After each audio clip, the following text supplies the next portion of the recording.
तर बऱ्याच वेळा आपण काय नाश्त्याला करावं हा प्रश्न पडतो. तर इथे मी अगदी बारीक कोबी अशी कट करून घेतली आणि एक बारीक कांदा कट करून घेतला आहे. साधारण 1 ते 1.5 वाटी कोबी असेल. याच्यात अर्धा चमचा धने जिरे पावडर, पाव चमचा गरम मसाला, पाव चमचे हळदी पावडर, अर्धा चमचा लाल तिखट आणि कडकडीत असं अर्धी पळी तेल याच्यामध्ये टाकून घ्यायचं आहे.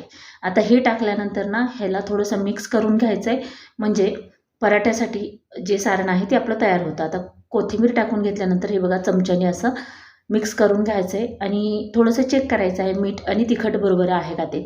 तर अशा प्रकारे जर पराठा तुम्ही मुलांना डब्याला करून द्या किंवा नाश्त्याला बनवा, सगळेच जण आवडीने खातील आणि रोज उपीट रवा पोहे खाण्यापेक्षा असं थोडंसं पौष्टिकसुद्धा होतं हे आणि मुलांनासुद्धा आवडतं. तर जे आपण पीठ भिजवतो चपातीसाठी तेच पीठ आहे हे. हे बघा अशा प्रकारे 20 मिनिट झालं मी पीठ मळून ठेवलं होतं. आता हे लाटून घेऊया. तर आपल्याला एकदम लिंबा एवढ्या गोळा घेऊन 2 पाऱ्या आपल्याला लाटून घ्यायच्यात किंवा 2 चपात्या छोट्या-छोट्या लाटून घ्यायच्यात आणि त्यामध्ये हे सारण भरायचं आहे. आणि जर का तुम्हाला वाटलं पोळीसारखं बनवावं मध्ये सारण घालून, तसंही केलं तरी चालतं. पण काय होतं बऱ्याच वेळा म्हणजे लाटताना एखाद्या वेळेस फुटू शकतं. मग असं जर केलं तर हे फुटत नाही. आता हे बाजूला ठेवून घेऊया आणि अशीच एक आणखीन छोटी चपाती आपण तयार करून घ्यायची आहे आणि त्यानंतर आपल्याला याच्यामध्ये सारण भरून घ्यायचं आहे. तर आता इथं बघा सारण तुम्हाला हवं तेवढं तुम्ही याच्यामध्ये भरू शकता. छोटे मुलं असतील आणि जर का तुम्हाला म्हणजे भाज्या वगैरे खात नसतील तर थोडंसं याला परतून घ्या, म्हणजे आणखीन बारीक होतं आणि मुलांना कळत नाही की ह्याच्यामध्ये काय टाकलं आहे ते. मोठे असतील तर असं केलं तरीही चालतं. आता हे जे मिश्रण आहे ते व्यवस्थित असं पराठ्यामध्ये, जेणेकरून खूप कडेपर्यंत न्यायचं नाही का, तर कडेपर्यंत नेलं तर एखाद्या वेळेस मग फुटलं ना तर पूर्ण सारण बाहेर येतं. थोडीशी जागा ठेवायची दुसरी पोळी टाकल्यानंतर पॅक करण्यासाठी.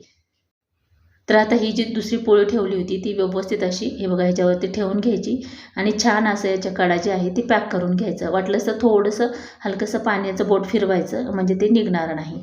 तर असं केल्यामुळे काय होतं, आणि जर का तुम्हाला वाटलं लाटावं तर हलकंसं लाटणं फिरवलं तरीही चालतं किंवा नाही फिरवलं तरीही चालतं, फक्त पॅक करून घ्यायचं.